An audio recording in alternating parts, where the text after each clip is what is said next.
Title: The Old Guitarist, Artist Pablo Picasso.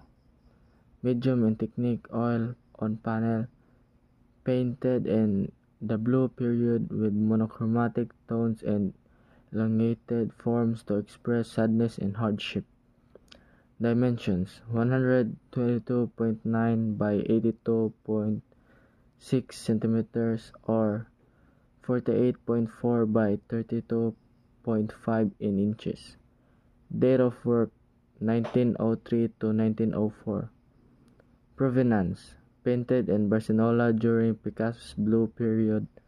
Owned by several private collectors. Donated to Art Institute of Chicago, where it remains today. How does Picasso's personal grief influence the mood and subject of the painting? Picasso painted the old guitarist during in his blue period, a time marked by deep sadness after the death of his close friend, Carlos Casagemas.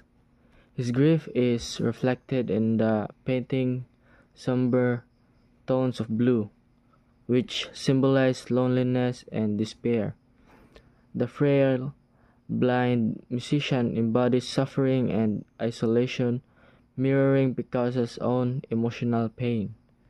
The elongated form and bent posture express vulnerability and exhaustion, showing how personal loss deeply influence both the mood and subject of the artwork.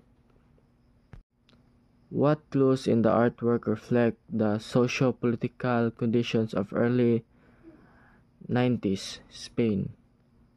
The painting reveals the hardships of Spain's lower class during the early 90s.